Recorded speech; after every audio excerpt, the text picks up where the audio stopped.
So are we supposed to start the podcast? Ready? 1, 2, 3.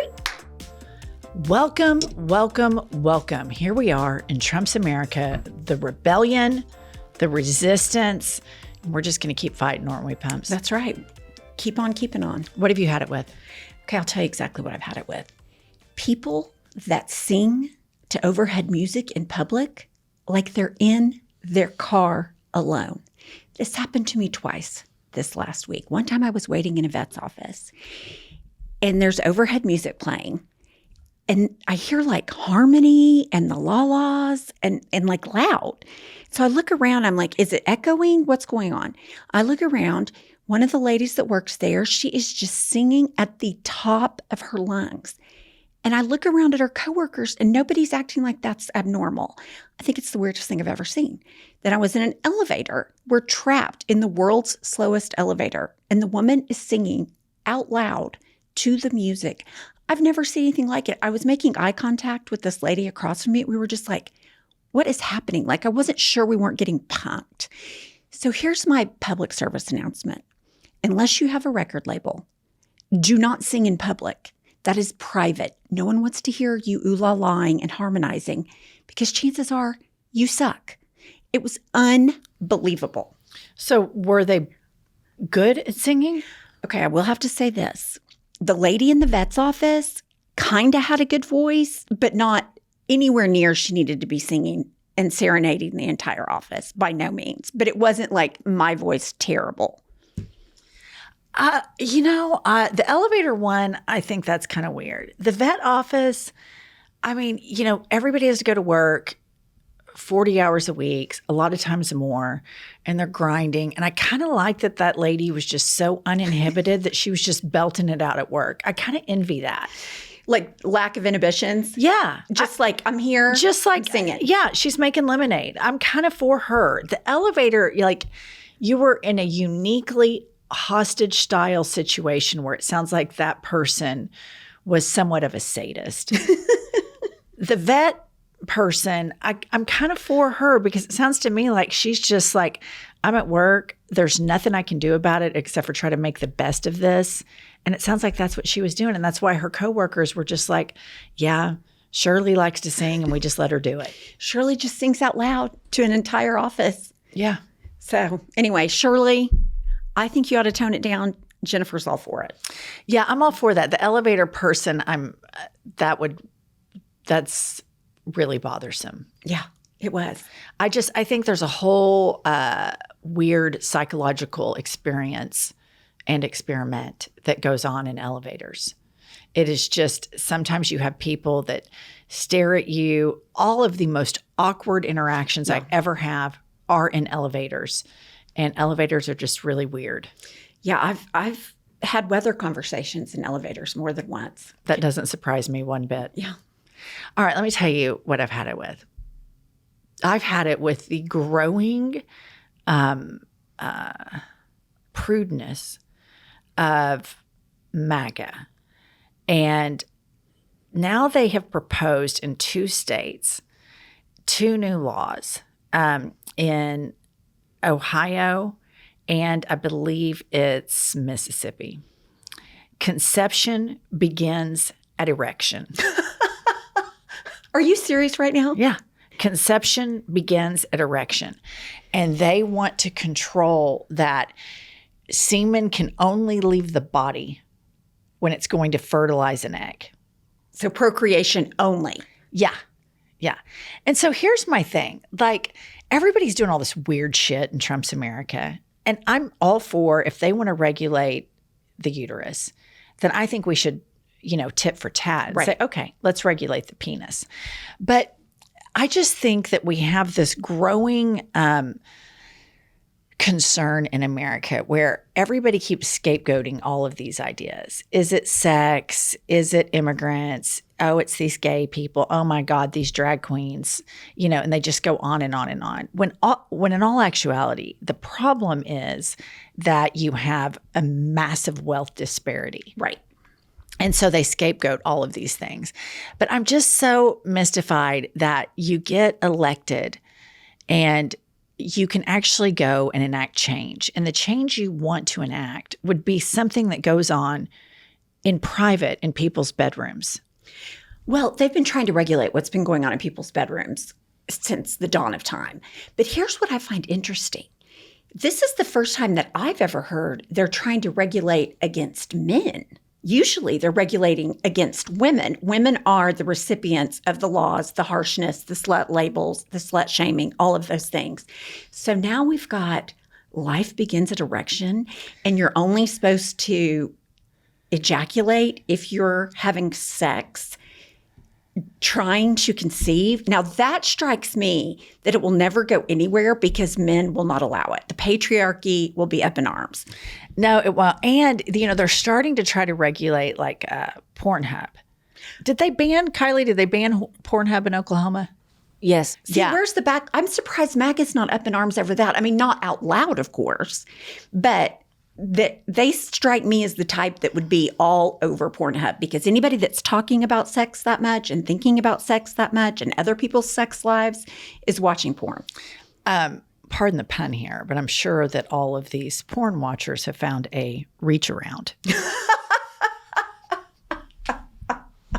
Yes. Yeah, I mean, don't think for a second that some Pornhub addict in Oklahoma has been deterred and that they're not still actively watching porn, because I guarantee you, all of the elected MAGA politicians at the state capitol, if we were to see their Google search history, and even the private, especially the private Google search history, it's no good. And I guarantee you specifically, Ryan Walters, and listener, Ryan Walters is the superintendent of school, and he sits in his car all the time and talks about sex, gay sex, porn, drag queens, trans people. I've never seen somebody that is not an LGBTQ plus advocate speak so much about gay sex and porn as this man does. And he's the same guy that bought the Trump Bibles to put in Oklahoma classrooms. And so, I mean, there's just no question that these MAGA politicians that are obsessed with sex, it's all they think about. It's all they think about. And maybe they can't do it very well. Or and therein lies the obsession. Or they're physically compromised, like teeny weenies.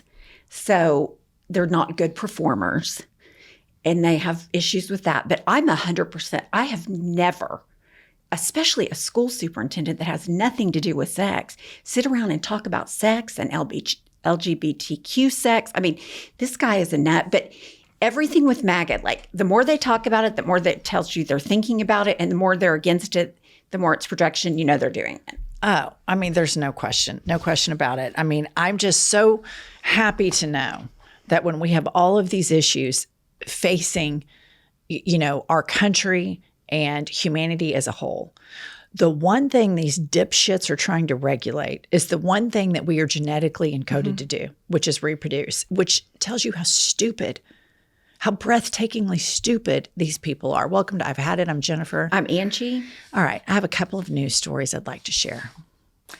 And again, I just want to point out that sometimes we hear it, I've had it, blow the whistle, and then the research follows. Okay. So here's a headline right here. Couples who buy expensive wedding rings are more likely to divorce sooner. A study by economists from Emory University examined over 3,000 U.S. adults who had been married and found a correlation between higher wedding expenses and an increased likelihood of divorce. Specifically, couples who spent more than $2,000 on an engagement ring were more likely to divorce than those who spent between $500 and $2,000.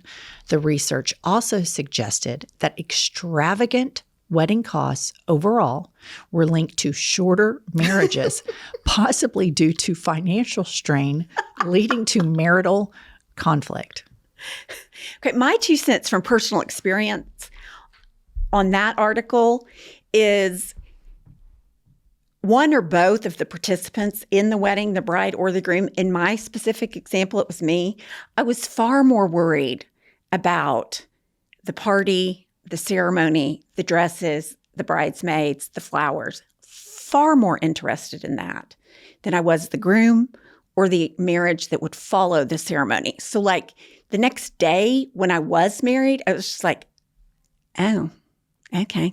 So I can only imagine like 25-year-old me today with social media, all the performative nature, I'll make everything's performative. It probably would have been 1,000 times worse, which is hard to imagine given the state of my marriage and what a disaster it was. I think it could be worse. Yeah, I think that we need to normalize, like, courthouse weddings with 10 to 15 people. Cute outfits, not over the top extravagant, but I mean, look good for your day.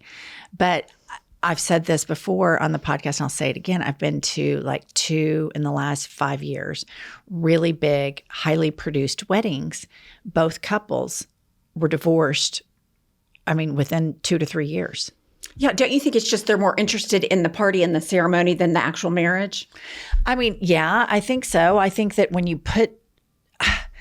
I just think when you're entering something that has a 50-50 success rate, right, you have to be smart enough to say, I am not going to invest, considering this has a 50-50 success rate, I'm not going to invest a whole lot on this.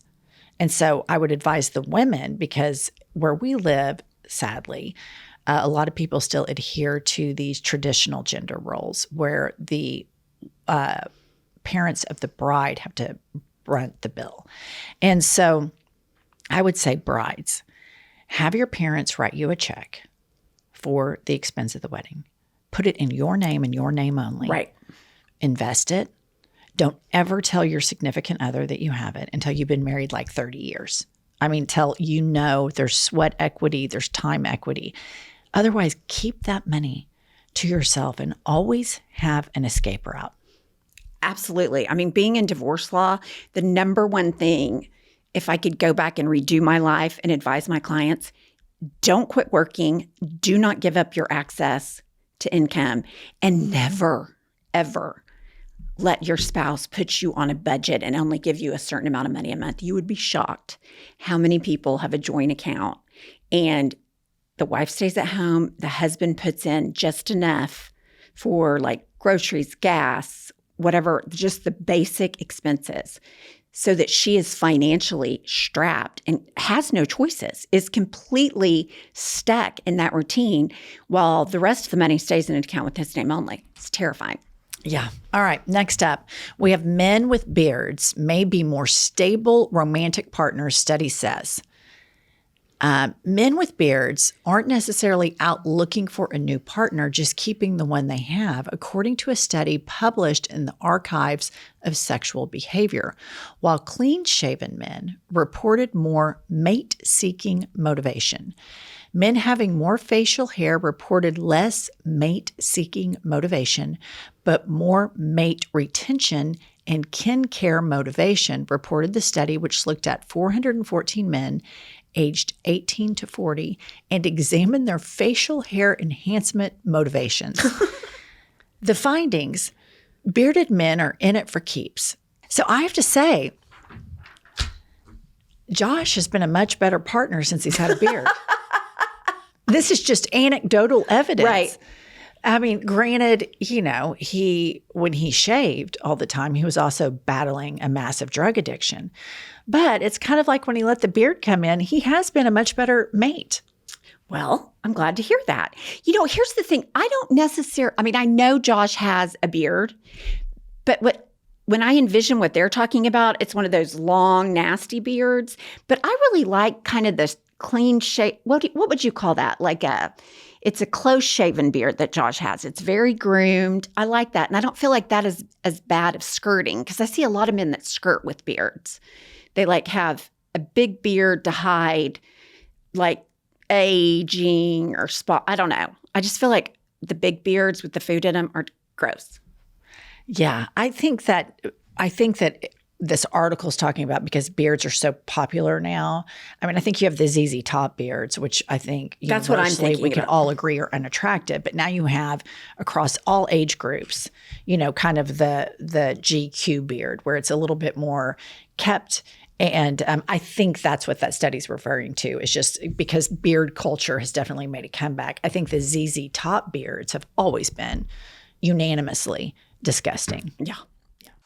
Listener, this may come as a total shock to you, but Pumps and I have not always been this pulled together and rock solid. In fact, we used to be rather screwed up, wouldn't you say, Pumps? I would say damn near psychotic. Totally. And we have written a cell phone expose. One could even say it's a manifesto. And the book title is Life is a Lazy Susan of Shit Sandwiches. In all sincerity, we share a lot of our struggles that led us to this grand stage where we can talk about petty grievances. You can click the link below in the show notes to pre-order your copy now. Homes.com knows that when it comes to home shopping, it's never just about the house or condo. It's about the home. And what makes a home is more than just the house or property. It's the location and neighborhood. If you have kids, it's also schools, nearby parks, and transportation options. That's why Homes.com goes above and beyond to bring home shoppers the in-depth information they need to find the right home. And when I say in-depth, I'm talking deep. Each listing features comprehensive information about the neighborhood, complete with a video guide. They also have details about schools with test scores, state rankings, and student-to-teacher ratio. They even have an agent directory with the sales history of each agent. So, when it comes to finding a home, not just a house, this is everything you need to know, all in one place, Homes.com. We've done your homework. All right, lovebirds and self-love queens, Valentine's Day is coming, and you should be too. So I'm sending out a ton of free vibrators. Bellesa Boutique is a woman-founded sexual wellness company that just gets it. Their pleasure products are so gorgeous and thoughtfully made, you can literally feel that they were made by a woman. I'm sure you've seen their iconic Air Vibe. You know, that little red suction toy that's all over your Instagram feed? In her little portable, discreet charging case. Let me just say, chef's kiss. Yes, Bellesa is paying us for this ad spot, but the way we ride for this company is truly, at its core, all about community. Their Instagram, you guys, it is so hilarious. It is so raunchy, and it feels like the women's restroom, just girlies supporting girlies, and Pumps and I are so obsessed. Shipping is 100% discreet, so don't miss out. We're literally giving away free vibrators or gift cards to everyone who signs up. Literally, every single one of you. Just click the link in the episode description or go to bboutique.co/hadit. That's BBOUTIQUE.co/HADIT. Okay, here is an article from Reddit. My husband's Trump obsession has turned our home into a MAGA shrine, and I'm losing my mind. I never thought I'd be posting here, but I desperately need to vent. My husband of 12 years has transformed from a reasonable conservative into what I can only describe as a Trump cult member, and it's destroying our marriage. Our house has become a literal shrine to Trump. I wish I was exaggerating. There's a 6-foot Trump cardboard cutout in our living room that he talks to every morning like some sort of religious ritual. Our walls, once decorated with family photos, are now plastered with Trump flags. He even replaced our American flag with a Trump 2024 or death banner. My kids are embarrassed to have friends over. I found receipts showing he's donated over $15,000 to various Trump-related causes this year alone. Money we needed for our mortgage. When I showed him our overdue bills, he said, Trump will fix the economy and make us rich. We're facing foreclosure, but he keeps buying Trump merchandise. I mean, none of that surprises me.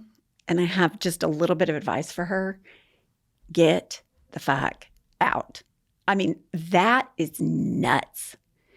Not paying your mortgage, your house going, but he's got an online flea market. So there's always stuff to buy. I mean, it's pitiful. That is pitiful. It's this story right here, this sentence where it went from a reasonable conservative into a full-blown Trump cult member. That has happened to millions of Americans across the board. And you especially see it in leadership.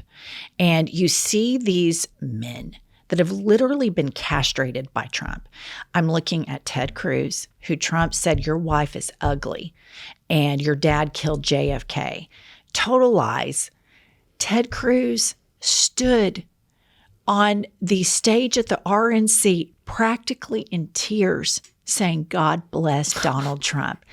And then you have J.D. Vance, who had crystal clear clarity at some point about Trump. And then you have the Doge dork that was recently fired because an old Twitter account surfaced where he is just an extreme bigot. And he had tweeted things like normalize Indian hate. Well, listener, J.D. Vance's wife, Usha Vance, is Indian.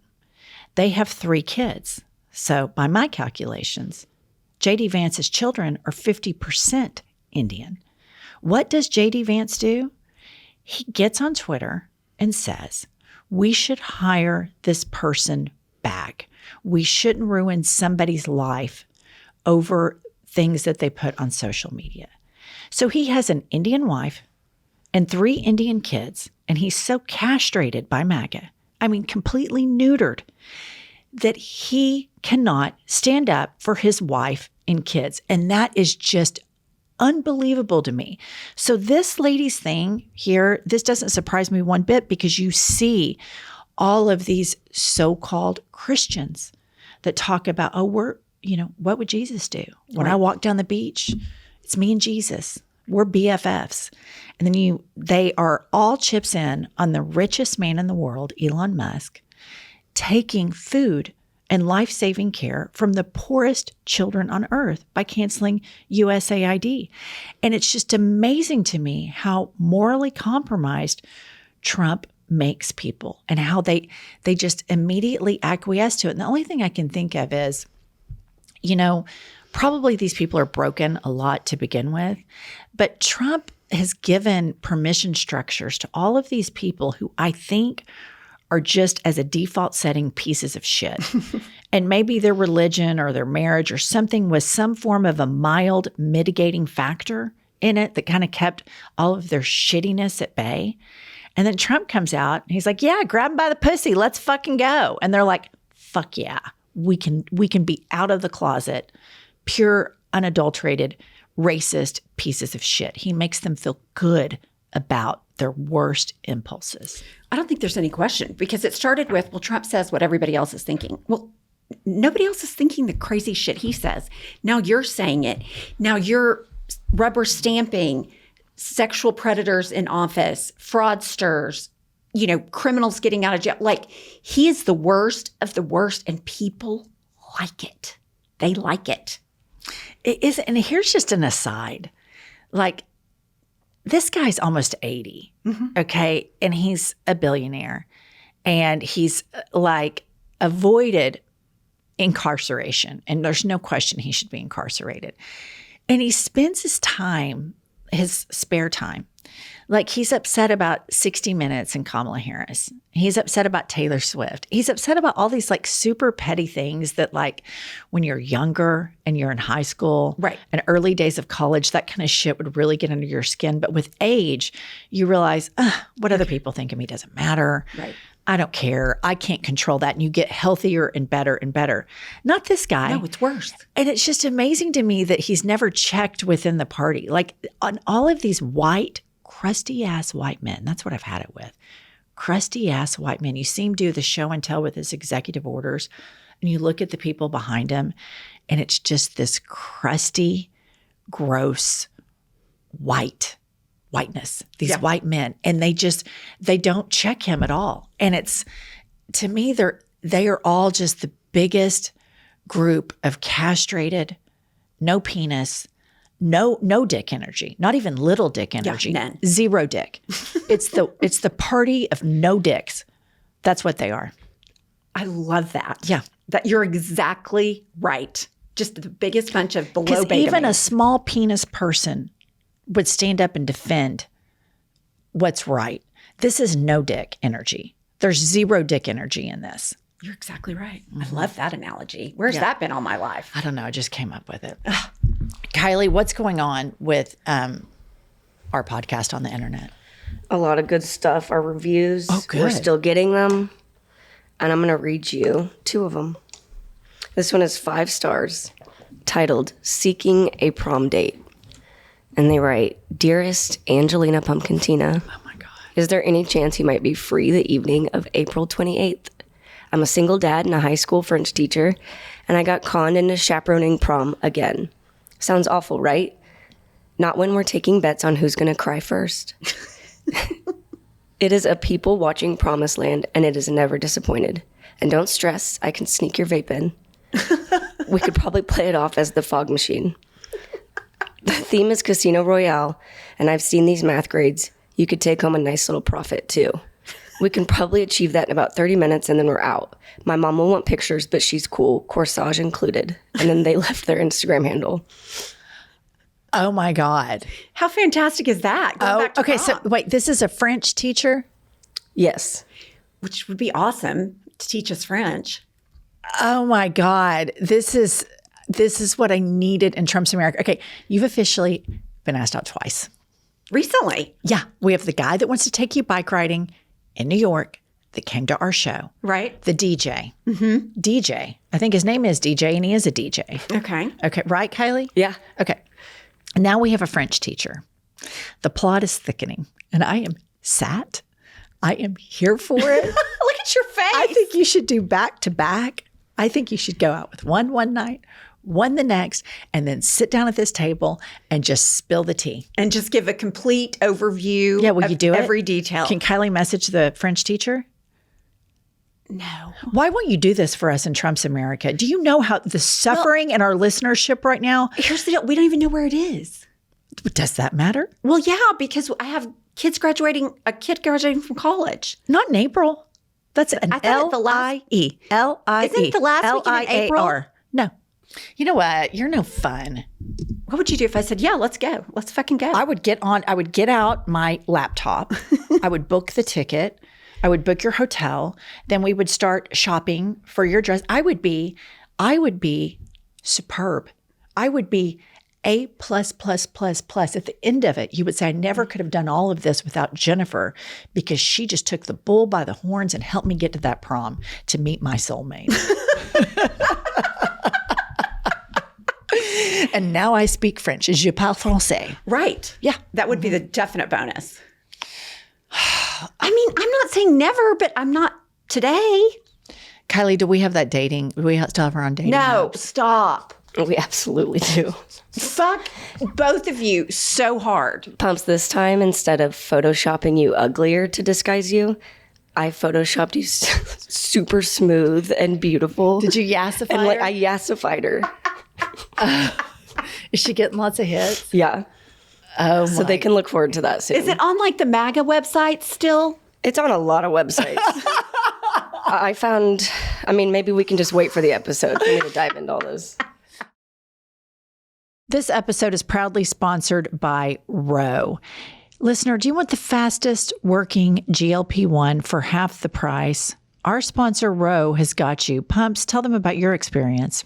What I love about Roe is there's no waiting in line, no commute to the doctor's office, and if medication is prescribed for you, it comes straight to your door. Listener, Roe offers FDA-approved weight loss vials for half the list price of auto-injector pens without applying insurance or saving cards, and with results you can see faster. If you're prescribed, lose 15% of your weight on average in a year. This formula from Eli Lilly hits not one but two hormones to curb hunger and with less nausea. Listener, go to ro.co/hadit to see if you qualify. That's ro.co/hadit.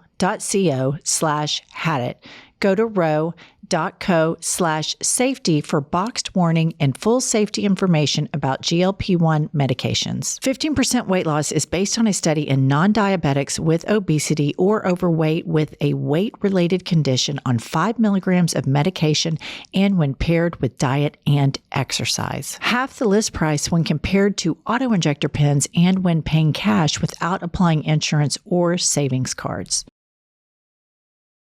Pumps, I've told you about my son Roman's rashes that he was getting on his arms. We thought it was like eczema or something.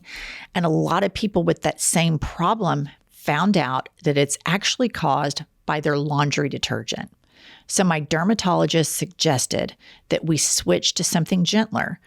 So I tried Earth Breeze. Oh my gosh, did it make the biggest difference? His rash is completely gone. Earth Breeze laundry sheets are hypoallergenic and dermatologist tested, so they're made to be gentle. No harsh chemicals or artificial dyes, just a simple clean wash. And honestly, I noticed a huge improvement after switching. Listener, if you're looking for a gentle, hypoallergenic detergent, I definitely recommend Earth Breeze. Right now, you can get 40% off with your auto shipment at earthbreeze.com/hadit. Again, that's earthbreeze.com/hadit. Okay, we've got voice memos today. And up first, I still think you should go out with Oh him. my God. I hate her. we're going to listen to Claire. I have just had it with basic Republican white people. Watching the Super Bowl last night, and the group chat of my coworkers was going off. They were not happy about the Kendrick Lamar performance, and they were saying it was the worst halftime show ever, and how much they hated it, which is, that he made a statement. And they were suggesting that Nickelback and Imagine Dragons should have performed instead, aka a more white halftime show. So I think Kendrick did great, and I've just had it with the rest of everybody else. Completely agree. Okay, first of all, I love Kendrick Lamar very much. And believe it or not, listener, I know all about the diss tracks because I have two sons. And in order to have a relationship with my sons, I have to be interested in what they're interested in. So I know all about NBA basketball, and I know all about the diss track between Kendrick and Drake. And here's just a few things I have to say about the Super Bowl. Number one, each team got to pick what they wanted their end zone message to be. And the Philadelphia Eagles chose end racism to be at the end of their end zone. And then dipshit Donald Trump, who wants to make the government more efficient, decided that he needed to go to the Super Bowl. And the reason that he's the first sitting president to ever go to the Super Bowl is because when the president goes places, it's a nightmare and it's expensive because you have to have beefed up security. You have to have everybody that goes in go through extra layers of security. It's a nightmare. It costs the taxpayer $15 to $20 million. But this dipshit has to go because Brittany Mahomes, the wife of the quarterback of the Kansas City Chiefs, is a big MAGA thumper. And I hate her. And I want that in the permanent record. Mm-hmm. So he thinks he has to go and grandstand. So the minute he announces he's going to the Super Bowl, what does the NFL do? They take away the end racism message that the Philadelphia Eagles got to pick to go in the end zone. Because Trump is so thin-skinned and so easily triggered, as are his supporters, that they can't see a message that should be a foregone conclusion. Right. You shouldn't even have to say it. We do need to end racism. And I also want to point out that basketball, NBA, these sports are dominated by Black Americans. Disproportionately so. Disproportionately. And so you don't get to cherry pick when you're into Black culture and when you're not into Black culture, because that's one of the coolest things about the United States is that diversity. That's right. And that we have such a fabulous mixed population, and Black people actually have culture. That's right. And part of that culture that rolled out was Kendrick Lamar. I thought he was amazing. A lot of you probably don't know, I'm a huge tennis person, and Serena Williams used to date Drake. Drake dissed Serena. Serena and Kendrick are both from Compton, so she gets out there and does the Compton Shuffle. And I just thought it was all great. Now listen, you don't have to like rap and you don't have to like Kendrick. I don't really like country music. It's just not my thing. But it's not going to ruin my entire life And I'm certainly not going to get mad enough to start texting about it. Here's the deal. As a shock to no one, I've heard about the diss track. I mean, I knew there was beef between Kendrick Lamar and Drake. But as I'm watching the Super Bowl halftime, I could not sing along to one song. Like, I didn't recognize it. What I loved, though, was all the dancing. I mean, I just thought it was a fantastic performance. And I didn't even know the words to any of the songs. And then I didn't know the backstory on Serena Williams, but I was like, oh my gosh, that's so fucking cool. Well, and what surprised everybody, so he writes this diss track and it completely ends it. Like, he ruins Drake and the diss track just pops off. It goes super viral. So it was like, is he going to do it at halftime? Is he going to call out Drake? Yeah. And he did it. Mm-hmm. And so, of course, Donald Trump packs his toys up and leaves at the end of the third quarter. And poor Claire's coworkers want Nickelback. I mean, come on. Come on. It's not 1990. And it's just, white people are so gross when it comes to black people. It's like, play your sports, score your touchdowns, shoot your basket, Serena, win grand slams. But when any other part of your culture comes in, you're DEI, and we don't want any part of it. And it's gross. It's really, really gross. And I just want it pointed out for the permanent record that all the White House, all of the wealth that early American white families have, all of that labor, all of that stuff was done by black people, and they have a rightful place in the society. And you don't have to like Kendrick Lamar, and you don't have to like black music, but I'll tell you what, I personally like black culture a million times more than I like white culture right now, because they fight for everybody, and everybody has a space there except for crusty, racist white people. Right. And black women, I'm so mad at white women right now ever since the election, but black women, they roll out, they're convicted, like you said, gay, straight, black, green, white, LGBTQ. They're in the fight because they are the most marginalized of all groups. All right, Kylie, who's next? Okay, up next we've got Jacob. So, you know what I've had it with? I've had it with this whole, bring masculinity back. Because I work with a man who agrees with Mark Zuckerberg about that. And this man is probably 5'2", and he sounds like a mouse when he talks. So who are you to tell me that we need to bring masculinity back? I do not take masculine advice from Stuart Little. And back to Mark Zuckerberg, he is not what I think of when I think of a man. So why are you saying that we need to bring masculinity back? You don't know anything about it. And if you are a billionaire, if you are in the public eye and you are spreading this rhetoric, I think before you say that, you need to send a press release that is just a picture of your penis. And then we'll talk about masculinity. Okay? This is such bullshit where it's like, bring masculinity back. Masculinity has gone nowhere. If you feel like providing space for other people in leadership positions diminishes your masculinity, you never had masculinity to begin with. And I agree with the caller.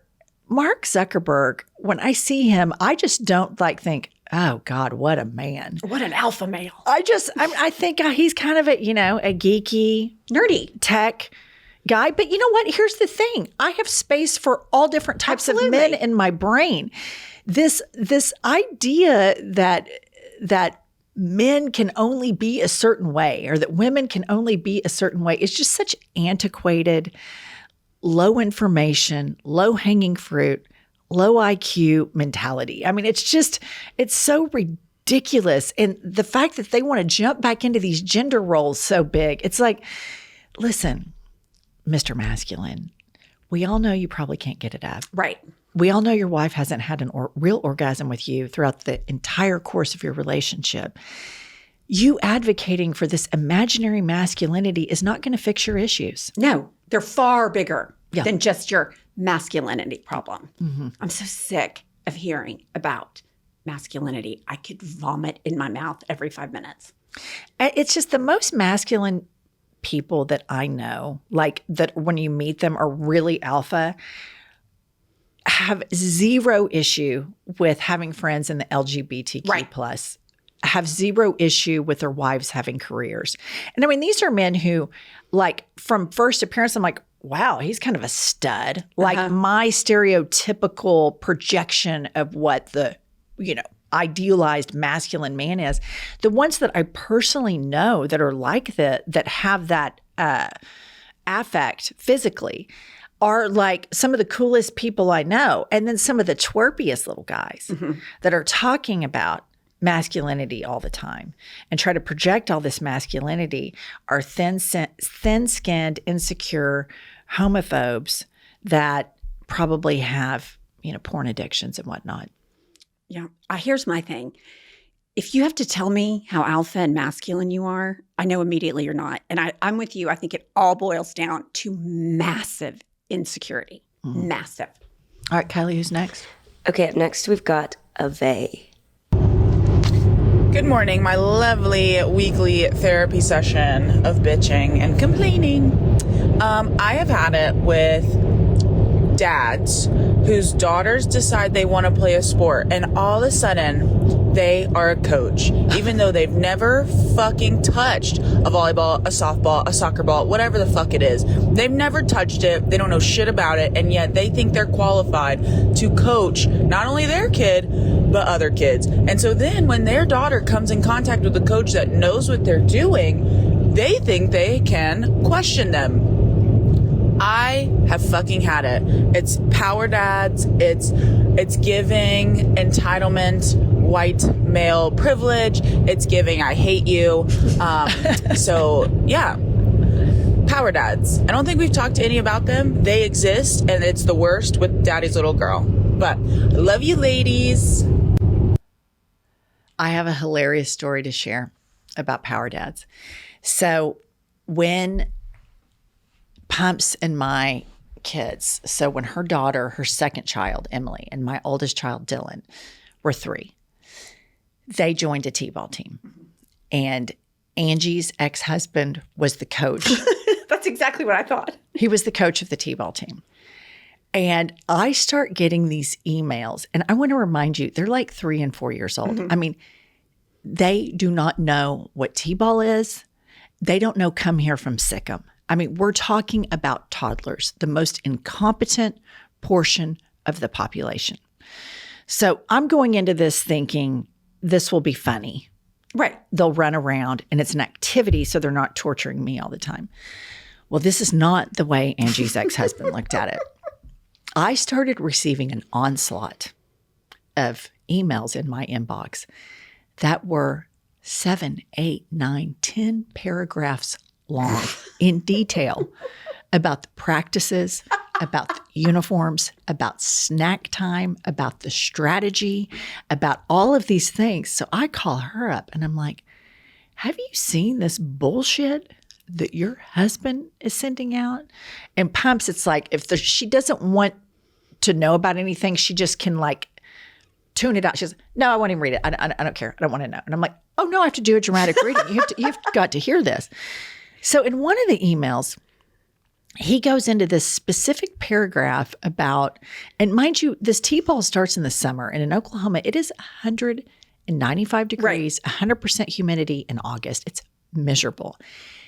He recommends that the kids wear long-sleeved pants and long-sleeved shirts so that when they slide into a base, they're 3. Which is so ridiculous. I want to remind you, this is the most incompetent sect of our population. So that when they slide into a base, that they don't get scuffed up. And Angie and I are both dying laughing, but it was a power dad. Yeah, that's exactly when she started saying that, I was like, oh my gosh, that's exactly who I thought of. And I don't think he ever played any kind of baseball. Ever. Never stick ball, nothing with a stick and a ball. Yeah, no, she's 100% right. People go fucking crazy about their kids' sports. So my second son, Roman, he's played basketball his whole life. And Josh, I think maybe played 1 season of basketball in high school. That's it. And so he's in the throes of his basketball season right now. But when basketball's over, he's signed up for tennis and as his spring sport. And Josh has been a lifelong, very good tennis player, like was ranked in the state when he was in high school. He went to the state championship. Yeah, I mean, like he's a very, very, very good tennis player, knows all about it. And so I was talking to Roman about it, and I was like, so do you think you can actually play these matches? He's like, well, I play with Dad all the time. I mean, I'll need to get some lessons, but it's my senior year, and I'm not doing this to win, et cetera. He said, but here's going to be the problem. And I said, what? He said, all these years, my whole life, Dad tells me what to do basketball-wise. He talks about it nonstop, strategy. I don't even listen to him because he has no idea what he's talking about. He literally knows nothing, Mom. He knows nothing about basketball. And everything he tells me is so stupid. It's so easy to tune him out because he's dead wrong.